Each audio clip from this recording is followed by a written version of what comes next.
ng nilalang. Yahweh, pagpapalang ibubuhos na.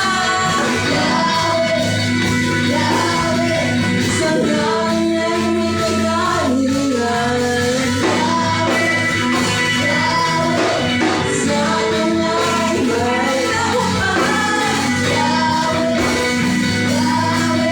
Sigaw lahat ng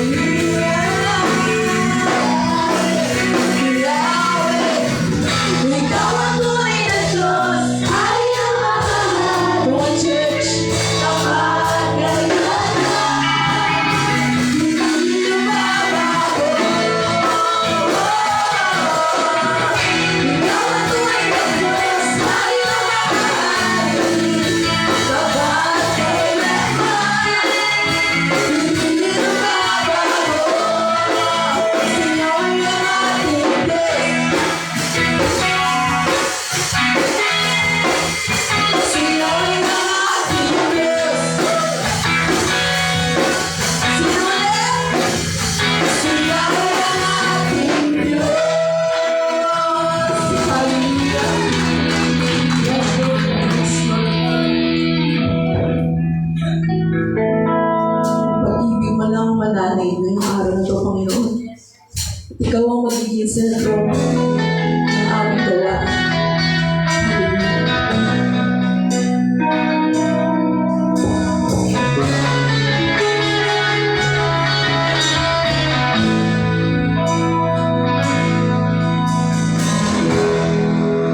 Tulad sikat ng araw, pagmamahal mo'y lumang. Sa ilalim ng init ng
kalikasan, batang nagpapiguan.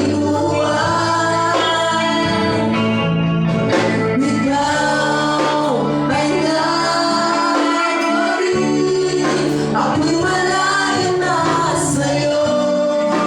Ang papuri, dinahin kamatayan, sa maling walang hanggan. Dakila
Good morning po.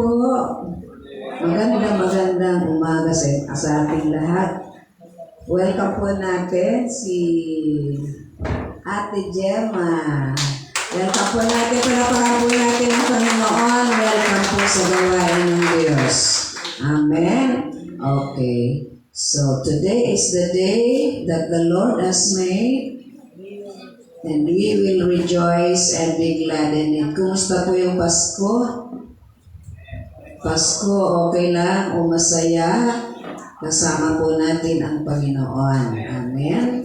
Okay, so tayo po ay manalangin bago po tayo magsimula. Dakilang Diyos, salamat po Panginoon, sapagkat Ikaw ang Diyos na nagpapagaling. Ikaw ang Diyos na may kontrol ng lahat ng bagay. Ikaw ang Diyos na nagmamahal sa amin. Ikaw ang aming tagapagligtas. Ikaw ang nagbibigay sa amin ng lakas upang kami magpatuloy, Panginoon. Salamat po, Diyos. Sa umagang ito, we worship you, we honor you, and we acknowledge the presence of the Holy Spirit sa aming kalagitnaan. Pagpalain mo po ang iyong mensahe. Pagpalain mo, Diyos, ang iyong mensahera ni kaunting karangalan ay hindi kumaagaw sa iyo, Panginoon, because all the glory belongs to you, Father. Salamat po sa kapangyarihan ng Banal na Espiritu na sa aming kalagitnaan. Sa pangalan ni Jesus, Amen. Amen. Pasensya na po kayo sa ating boses. Okay. So, ang ating pong pag-uusapan ngayon ay nasa Book of Hebrews, chapter 11. Ito po ay na-preach ko na noong last year at iyon po ay patapos na rin yung taon. Ito po ay napakahalaga. Pero bago po tayo magpatuloy, good morning Florida. Good morning Ate Lalet. Good morning Lance. Nandoon na po sa Amerika yung ating mga kapatid. Welcome sa gawain ng Panginoon. Kung kayo natutulog, good evening. Alam ko gabi po dyan sa inyo. Okay. So, ating pong sermon ay sa Hebrews chapter 11, beginning verse 1 to 16. So, ating pong sermon emphasis ay Hebrews 11:13. 11:13 to 16. Ang ating pong topic ay keep on believing. Okay. Keep on believing. Our subtopic is run with perseverance. Tayo po ay magpatuloy sa ating pananampalataya at tayo po ay tumakbo. Ano pong perseverance? Na nagpipersevere po tayo. Anong Tagalog nun? Nagpupursige. Ayan. Okay. Ang ating pong buhay ay determinado ng space. Ang ating buhay ay determinado ng time. Okay. Ano oras na po ba ngayon? Maging sa mga nagtatrabaho, maging nasa bahay, determinado po lahat ng space at ng time. Okay. So, ang time po ay mabilis. Ang time po natin ngayon parang last 2 minutes. Clock is running. So run with perseverance. Tayo po'y tumakbo ng may pagpupursige sapagkat ang buhay Kristiyano, ito po ay takbuhin. Amen? Pero hindi po tayo tumatakbo na sumusuntok sa buwan. Tayo po ay tumatakbo ng merong pananampalataya at ang ating focus ay heavenward. Ang ating pong focus ay hindi ngayon, hindi po dito sa makalupang bagay, kundi yung pong makalangit na hinaharap po natin. Amen? Basahin po natin sa Hebrews chapter 11 verse 13. Ang sabi po rito,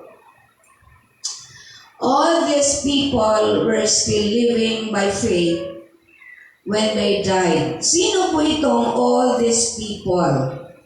Sila po yung nabanggit mula po doon sa verse 2 pababa hanggang 12. Sila po si Abel, si Enoch, si Noah, si Abraham, si Isaac, si Jacob, at si Sarah. Ang sabi po rito, lahat ng mga taong ito ay namuhay sa pananampalataya kahit sila po ay patay na. O ibig sabihin, sila po ay nanampalataya sa Diyos hanggang kamatayan. They did not receive the things promised.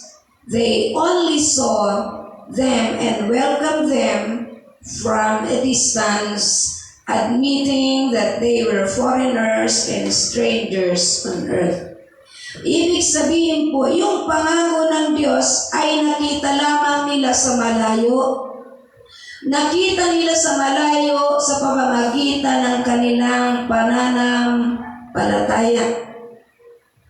They did not receive the promise, hindi po ito nila natanggap, hindi pa po nila ito natatanggap. Pero as if na ito po ay natanggap na nila, they only saw them and welcomed them from a distance, admitting that they were foreigners and strangers on earth. So habang yung pong pangako ng Diyos, hindi pa po nila nahahawakan, subalit dahil sa kanilang pananampalataya, ito po ay nakita na nila sa malayo. Dahil sa pananampalataya, ano po ba ang pananampalataya sa verse 1? Ang sabi po sa verse 1, ang pananampalataya ay pag-asa o pagtitiwala sa mga bagay na hindi pa po natin nakikita. Sapagkat yung mga taong pong ito, si Abel, si Enoch, si Noah, si Abraham, si Isaac, si Jacob, sila po ay naniniwala na sila po ay mga estranghero sa mundong ito. Tayo po ay naglalakbay bilang mananampalataya at tayo po ay mga estranghero sa mundong ito. Hindi po tayo taga dito.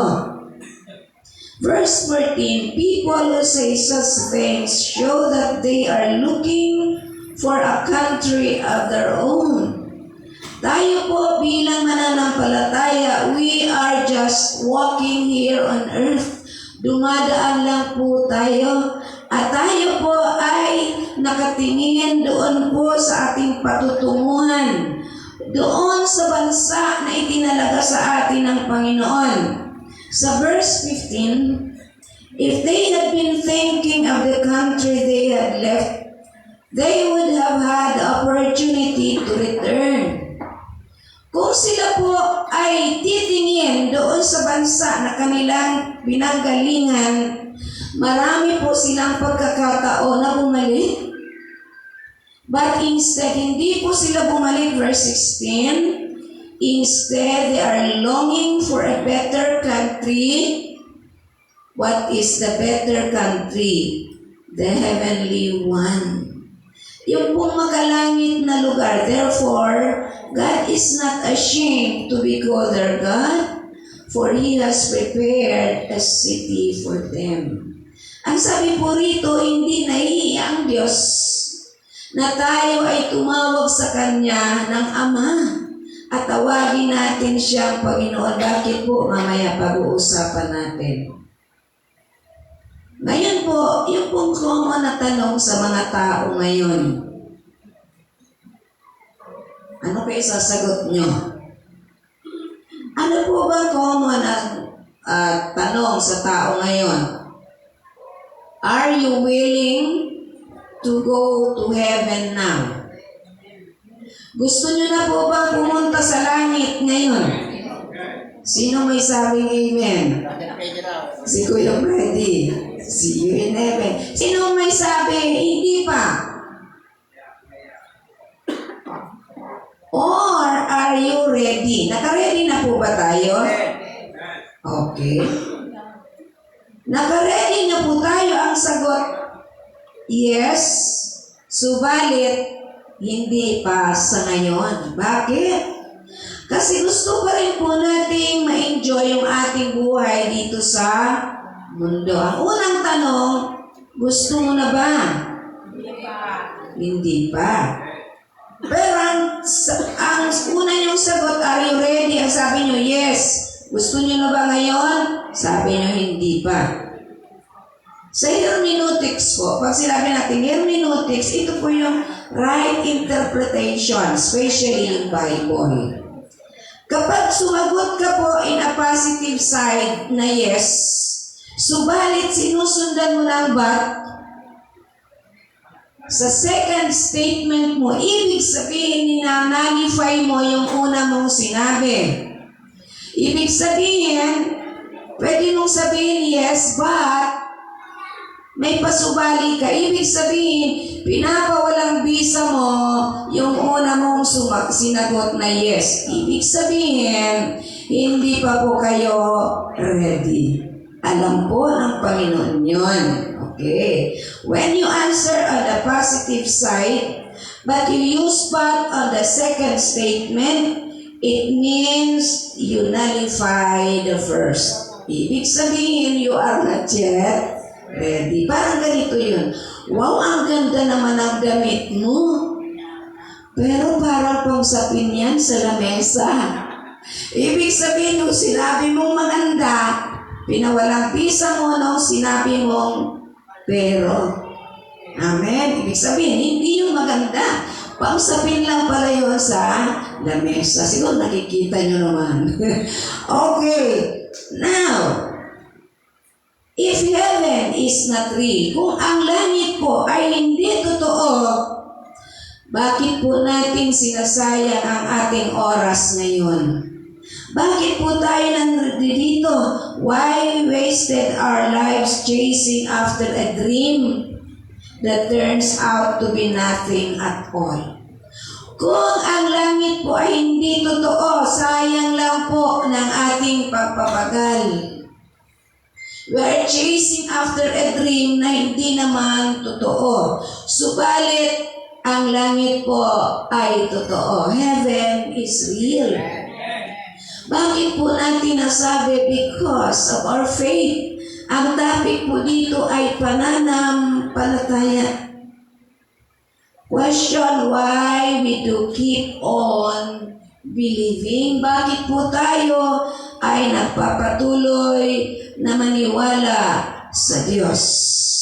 Tandaan niyo po, ang paniniwala sa Diyos, ito po ay pananampalataya sa mga bagay na hindi pa po natin nakikita. Roma number 1. We live not by worldly standard. Verse 13, ang sabi po dito, all these people were still living by faith when they died. They did not receive the things promised. They only saw them from a distance, and they admitted that they were aliens and strangers on earth. Tingnan niyo po ang katabi niyo. Yung po ba ay, anong alien sa Tagalog? Alien ba yan? Tagalangit pa yan? Yes, we are destined to heaven. All heroes of faith live and died without ever fully entering into what God has promised them. Lahat na mga heroes of faith sa Biblia, sa book of Hebrews chapter 11, sina Abraham, Isaac, Jacob, Sarah, sino pa si Noah, sino pa si Enoch, sila po yung mga heroes of faith. Hindi pa po sila nakapasok doon sa pangako ng Diyos. Subalit, sila po ay nanampalataya hanggang kamatayan na sila po ay makakapasok at matatanggap po nila ang pangako ng Diyos. Christians, tayo po ay mga Kristiyano, we are aliens and strangers on earth. Mga estranghero po tayo dito sa lupa. That's the whole point of verse 13. We are destined to a realm not visible to human eyes, nor touchable by human hands. We are destined to something we do not see yet. We are destined for eternity. Amen. Kaya yung mga bagay buhay dito sa lupa, ito po ay pansamantala lamang. Philippians 3:20, but our citizenship is in heaven, and we eagerly await a Savior from there, the Lord Jesus Christ. Tandaan po natin dito sa mundo, ang dami po nating pagsubok, problema, ano pa, mga sakit at karamdaman. Subalit, baliwala po yun doon sa hinihintay nating pangako ng Diyos. Sabi po sa Book of Revelation, chapter 22 pababa, verse 1 pababa, wala na po doong sakit, walang karamdaman, walang gutom, sapagkat ang lahat ay binago na ng Diyos. Lahat ay puro kaluwalhatian na ng Panginoon. We are waiting for that. Kaya kahit may pagsubok tayong nararanasan, we are still hopeful sapagkat ang Diyos ay may pangako. We live by a different standard. What is that standard? Godly standard. By faith we live by faith. We live in the things that we do not see yet, but God's promise is true because we have a faithful God. Amen. Tapat po ang Diyos na nangako sa atin. Worldly standard. Ano po ba ang worldly standard? To see is to believe. Kailangan makita mo muna bago ka maniwala. Subalit sa Diyos, ito po'y baliktad. Kailangan maniwala ka muna bago mo siya makita. Amen? We live by a different standard, not by worldly standard. Roma number 2. Pasensya na po kayo sa aking boses. Okay. Roma number 2 po. We die with a better home. We die differently with a better hope. Verse 14. What is a better hope? We are always hoping to receive the promise. Christians die living in faith. Sa Kristiyano po, ang kamatayan ay hindi nakakatakot. Tandaan niyo po yun. It's not the end of your life. Death is not the end of your life, but it is just the beginning of a greater, glorious life in Christ. Amen. Ito po yung kinatatakutan ng mundo. At isa po ito sa mensahe ng Pasko. Sapagkat ang Diyos po, nung dumating siya, isa sa kadahilanan is to give us peace. Bakit ang tao ay punong-puno ng takot? Ang unang kinatatakutan ng tao, una, takot magutom. Kapag nagutom ka, magkakasakit ka. Pag nagkasakit ka, posible kang mamatay. At ito po'y kinatatakutan ng mundo. But God, He is the giver of life. He is our healer. Sabi po sa verse 14, people who say such things show that they are looking for a better country of their own. Tandaan po natin, we have a better hope. Amen. Kahit po sa kamatayan, verse 15, if they are thinking of the country they had left, they would have an opportunity to return. Verse 16a, instead, they are longing for a better country, a heavenly one. So tayo po bilang mga Kristiyano, tayo po ay naglalakbay. Meron po tayong goal na patutunguhan, hindi lang po dito sa lupa. Ang example po nito, nung tinawag po tayo ng Panginoon, He has a purpose. Nung tinawag po tayo ng Diyos at tinanggap natin siya bilang Diyos at sariling tagapagligtas, Hindi lang po nagtapos doon. Meron po siyang purpose for us to make a journey. Journey with Jesus. Ang pagiging Kristiyano, this is a journey. Amen. Ang example po nito ay si Abraham in Genesis chapter 12. When God called Abraham from Ur of the Chaldees in Mesopotamia, ito po ay sa bahagi ng Babylon. Si Abraham po ay mayaman na. Mayaman po ang kanyang angkan. Ang palatandaan po noon, nung araw sa Bible, pag mayaman ka, ang palatandaan po doon ay marami kang alagang, mga hayop, at marami kang alipin.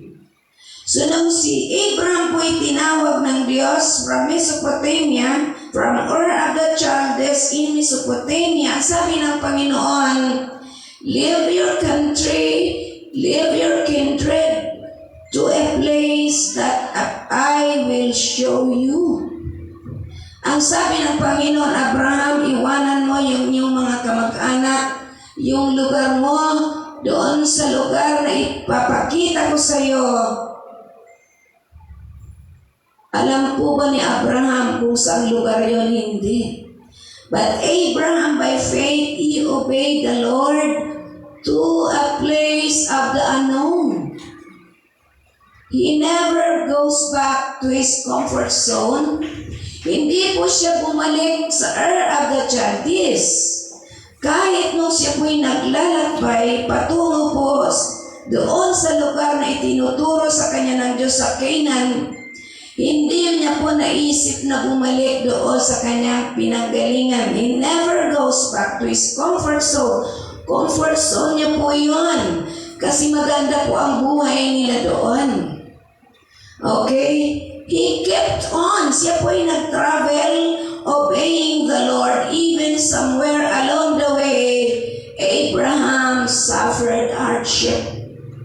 Ganito po kapag tinawag po tayo ng Diyos, kahit may mahirap, may mga pagsubok, tayo po ay nagpapatuloy. Amen. Ang dami pong tukso sa ating kapaligiran. Amen. Hindi pa po tayo perfecto, pero ang mahalaga, we do not go back to our old life. Hindi po tayo bumabalik sa ating lumang pagkatao, kundi tayo po ay nagpapatuloy sa kabila na may mga mahirap po tayong nararanasan. Amen. Palakpakan po natin ang Panginoon. The point of view of the writer in the book of Hebrews, especially in this chapter, ang sabi ng author na meron tayong dalawang world na tinitirhan. Yung earthly world, which is uncertain. Dito po sa mundong ito, wala po tayong kasiguraduhan. This is a place of trouble, a place of sadness, a place of affliction, disease, and poverty. A place of corruption. Ang mundo pong ito, ginagalawan natin, ito po ay pangit. Ito po ay magulo. Pero salamat sa Diyos sapagkat kasama natin siya palagi. Amen. Iniingatan niya tayo because God preserve us for a better world to live in.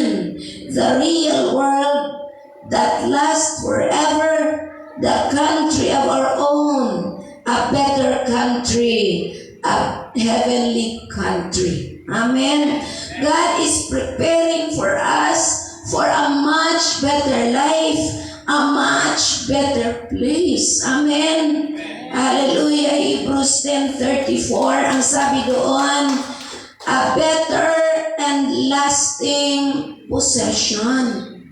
Amen. Ito po yung lugar na mas mainam at ito po ay panghabang buhay kasama natin ang Panginoon. That's why our topic is keep on believing, and run with perseverance. Huwag na po tayong lumingon sa nakaraan. Amen. Pangit po yun. Kahit may nararanasan tayo mga pagsubok, we have to go on. We have to travel. Nakatingin po tayo forward. Do not look backward. Yung pong asawa ni asawa ni Lot, ang sabi ng anghel ng Panginoon, huwag kayong lilingon. Subalit lumingon yung asawa ni Lot habang yung Sodom at Gomorrah ay pinaparusahan ng Diyos. Lumingon po siya. Nung siya'y lumingon, siya po'y naging haliging asin. Bakit siya lumingon? Mayaman po sila sa Sodom at Gomorrah. Ang dami po nilang ari-arian doon. Marami po siyang pinanghinayangan. Do not look back. Huwag po nating panghinayangan yung ating mga pangit na buhay, yung ating mga bisyo, yung ating mga pangit na pag-uugali. Tinapos na po yun ang Panginoon. Hallelujah! Palapakan po natin ang Diyos. Rama number 3, we are looking for a different city. 16b, this is our hope for the future. Meron po tayong pag-asa sa hinaharap. A better city. 16b. Ang sabi po dito, therefore God is not, instead they were longing for a better country, a better one. Therefore God is not ashamed to be called their God, for He has prepared a city for them. God has prepared a city for us. So do not look back. In Hebrews 11:10, pag binasa po natin, ilagay mo anak 11:10. Ang sabi po doon, Abraham was looking for a city with eternal foundation, designed and built by God. Si Abraham sa verse 10 ng chapter 11, he was looking for a city. Naghahanap po siya ng city. Ibig sabihin, naghihintay siya ng isang syudad with eternal foundation. Pero po dito sa verse 16, tingnan po natin ang verse 16. Letter B. Therefore God is not ashamed to be called their God, for He has prepared a city. Sa verse 16, God has already prepared a city.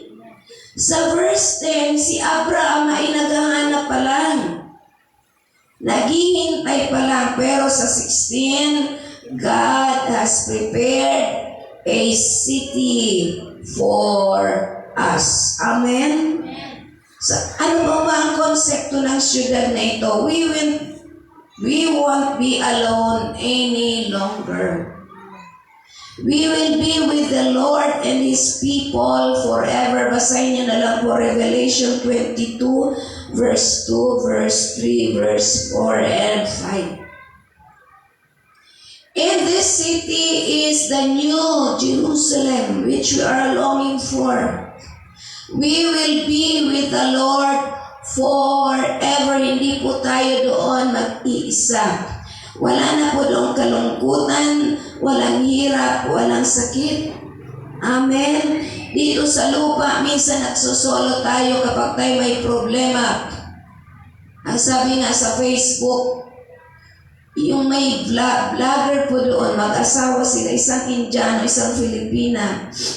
Nung siya may wala pang sakit, ang daming nagte-text sa kanya, ang daming tumatawag. Ang sabi niya, ngayong ako'y stage 4 cancer, may stage 4 cancer siya. Lagi po siyang nasa ospital nakikemo. Ang sabi niya, wala akong tawag o text na natatanggap sa dati kong mga kaibigan. Subalit ang sabi niya, alam ko, sa aking paghihirap kasama ko ang Panginoon. Amen. Hallelujah! Yung pong konsepto ng syudad na inihanda sa atin ng Panginoon, hindi po tayo mag-iisa. We will never be alone. Dito po sa mundo, ang dami mong kaibigan pag marami kang pera. Amen? Marami kang kaibigan pag masaya. Pag masaya ang buhay, pero pag nasa kalungkutan ka at nasa gitna ka ng malaking problema, isa-isa po silang nawawala. Pero salamat sa Panginoon, we are not alone. Amen? Hallelujah. Ang Kristiyano po ay hindi nag-iisa.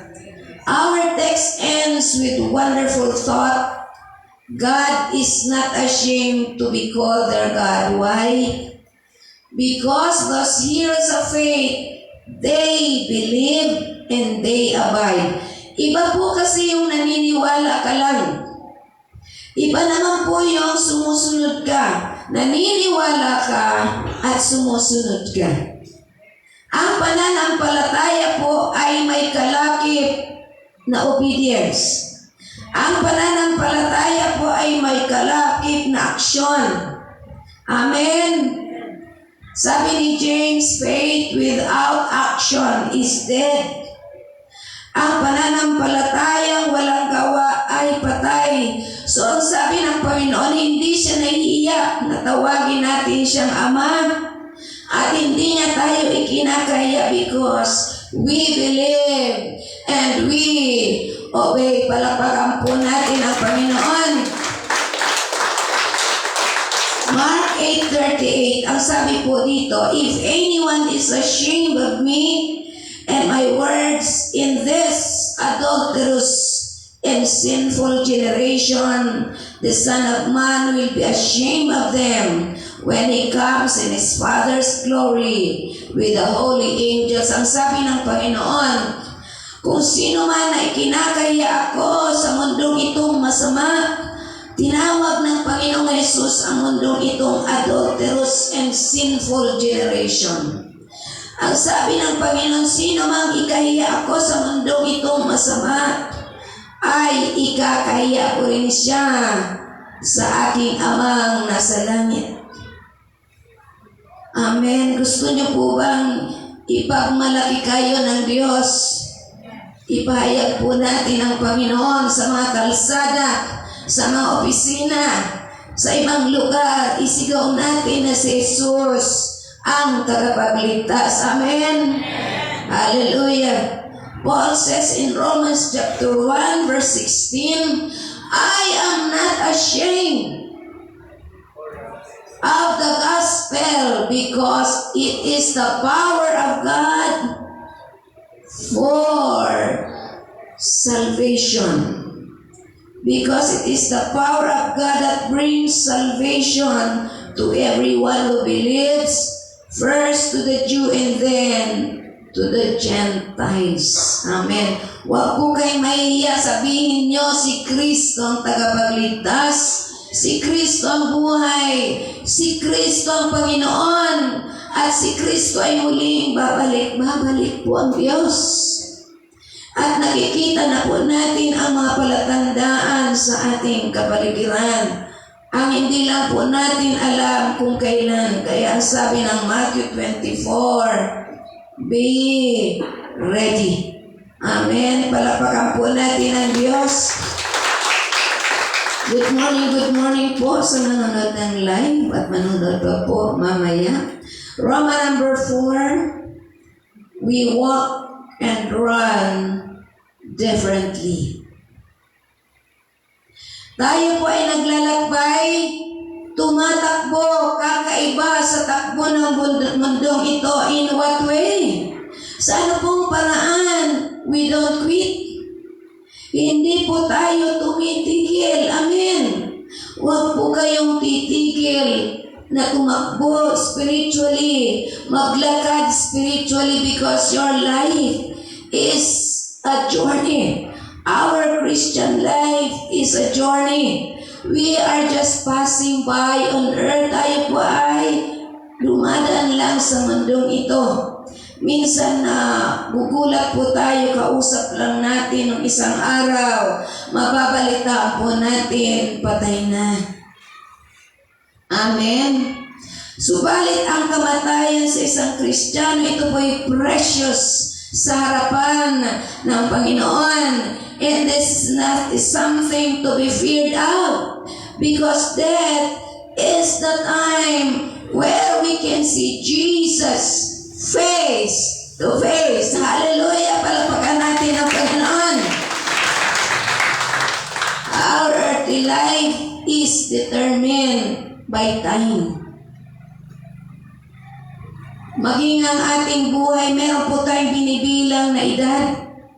Ilang taong ka na ba, Ate Rose? Ngayong taong susunod, 70. Ilang taon na ba si Ate Bioli? Ilang taon na rin po bago sa susunod? Ilang taon na po ba tayo? And it is being measured by time, by year, by month. Para yung orasan, ang orasan po ay tumatakbo, hindi po paurong. Paabante po yan. Kapag ang buhay po natin urong abante, wala po tayo mararating. Amen? Para yung mga Israelita sa wilderness, pabalik-balik sila. Inabot silang almost 40 years sa wilderness. Kasi puro sila reklamo, puro murmuring, rebellion, at gusto nilang bumalik sa pinanggalingan nila sa Egypt. Kasi masarap daw ang buhay doon, nakakakain sila ng masarap ng karne. Subalit doon sa buhay na yun, sumasamba po sila sa mga Diyos-Diyosan. Lahat pong karumal-dumal sa harapan ng Diyos ay ginagawa nila doon sa Egypto. Gusto nilang bumalik. Tayo mga Kristiyano, we don't quit. We don't go back. We must go forward. Next year, 2026 na. Gusto niyo bang bumalik sa 2025? Hindi na po babalik yun. It will go on and on and on. Ang oras ay napakabilis. Di niyo ba napapansin? Dati, kung wala kang ginagawa, parang ang bagal ng oras. Ngayon, kahit wala kang ginagawa, ang bilis ng oras. Amen? Hallelujah. Question is, since time is running too fast, titigil ka ba? Pag itanong mo sa katabi mo, titigil ka ba, kapatid? Sa takbuhin mo sa Diyos, anong sagot po ng katabi nyo? No. Magpapatuloy po tayo. Philippians 3:13 says, ang sabi ni Paul, but one thing I do is forgetting what is beyond and straining to what is ahead. Sabi ni Paul, kinalimutan ko na yung nakaraan at ako'y nagpapatuloy. Verse 14, I press on toward the goal to win the prize for which God has called me heavenward in Christ Jesus. I press on toward the goal to win the prize. What is our prize? That is our eternal life with Jesus. Palakpakan po natin ang Panginoon. We look heavenward with Jesus. We look heavenward with a purpose. Amen? Hindi po tayo nakatingin sa Diyos ng wala lang. We have a purpose, and that's the purpose of God for us. So the question is, why do we keep on believing? Bakit kailangan natin magpatuloy sa pagtitiwala sa Diyos? Number one, because there is no other God like our God and Savior like Jesus. Hallelujah. Palakpakan po natin ang Panginoon. God deserves the highest praise. Number 2, He does not judge us by what we are. Hindi niya po tayo hinuhusgaan kung sino tayo. Alam ng Diyos na tayo makasalanan. Mula sa dilim, dinala niya tayo sa liwanag. Binabago ang ating buhay. Alam ng Diyos yung ating mga kahinaan. Number 3, He has destined us to heaven.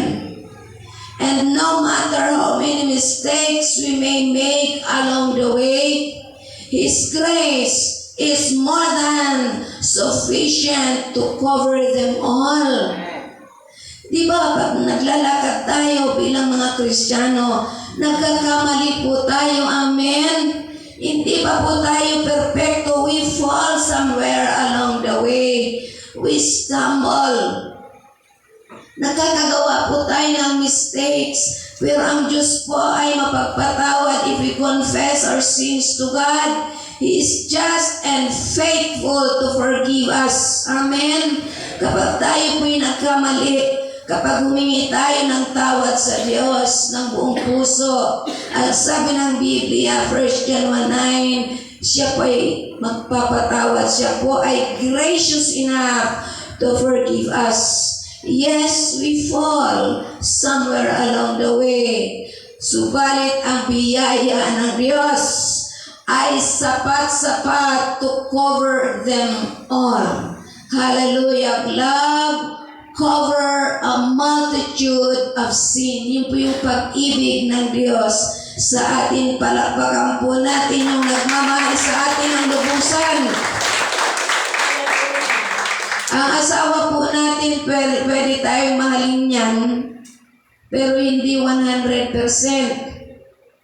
Minsan may mga ugali yang nakakainis, di ba? Na para bang feel mo, di mo talaga siya love kasi di mo nagugustuhan yung ugali mo niya. Pero hindi po tayo doon tumitigil sapagkat may higit pong nagmamahal sa atin na kahit ay may kainaan, may kapintasan, nagkakamali, patuloy niya tayong minamahal because He is preparing for us for glory. Palapakan natin ng Diyos. Dito po ako magtatapos. Some of us may run triumphantly. Ang iba po sa atin nakakatakbo ng tuloy-tuloy, minsan matagumpay, but others may stumble across the finish line. Minsan, di ba yung manlalaro, yung malapit na siya sa finish line, siya ay biglang nadulas. Bigla siyang natumba.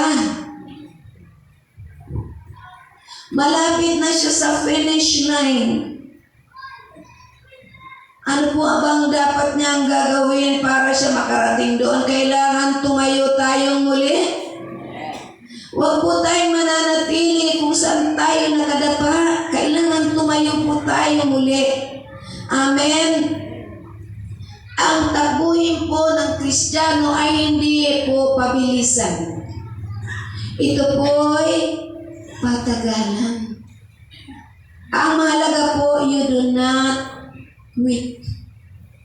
Some of us may run triumphantly, I repeat. Others may stumble across the finish line. But by God's grace, we will prevail.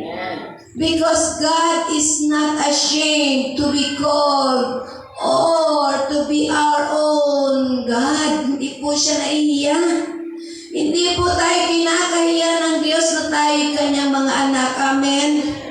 Hallelujah. He is not ashamed of us.